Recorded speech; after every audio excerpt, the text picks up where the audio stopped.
Vous me dites, Jean Mort, photographe humaniste. J'accepte tout à fait ce terme d'humanisme, mais se définir soi-même, c'est difficile.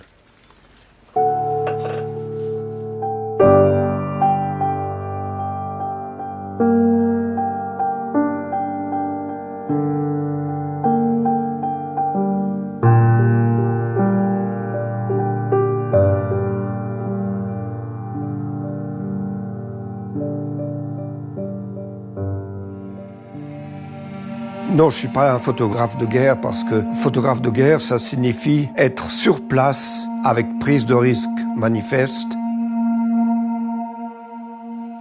Pour moi, comme délégué du CICR, il y avait des choses à long terme à accomplir et c'était pas la photo choc qui paraîtra en première page d'un magazine. Disons, si je vois un enfant en train de se noyer, je peux pas prendre une photo de ce qui arrive.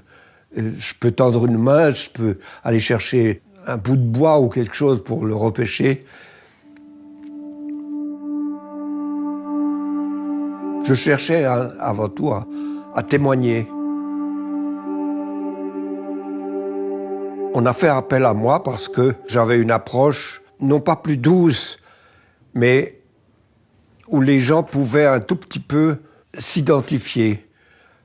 On ne s'identifie pas à un cadavre, mais on s'identifie à quelqu'un qui est devant un puits en train de puiser de l'eau et de l'amener au camp à quelques kilomètres de là.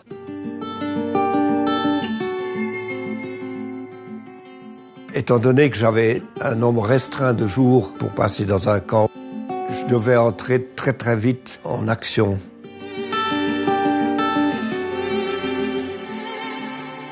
La prise de contact, ça se résumait souvent à un échange de regards et l'échange de regards devait tranquilliser ceux auxquels je m'adressais et que je photographiais. Ils devaient être convaincus que je n'allais pas les montrer dans des conditions de faiblesse qui les auraient blessés.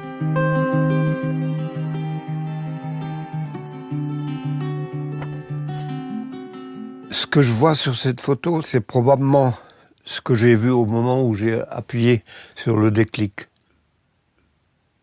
L'image est à la fois, non pas tragique, mais douloureuse.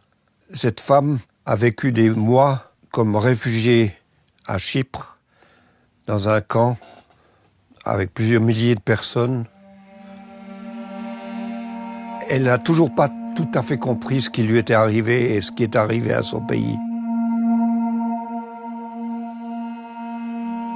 Mais en même temps, il y a un certain espoir d'une vie meilleure qui se dessine peu à peu à l'horizon.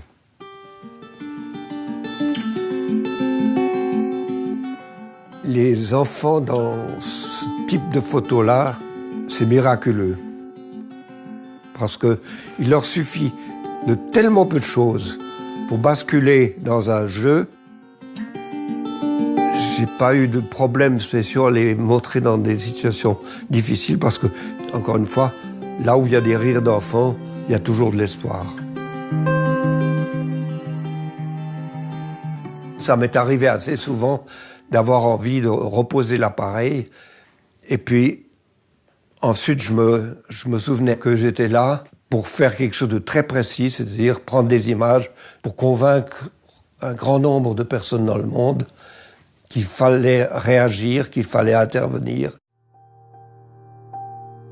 Je n'ai jamais été blindé et je reste extrêmement sensible à l'évolution de ce qui se passe. Si mes images pouvaient être valables encore pour d'autres combats, j'en serais fort content.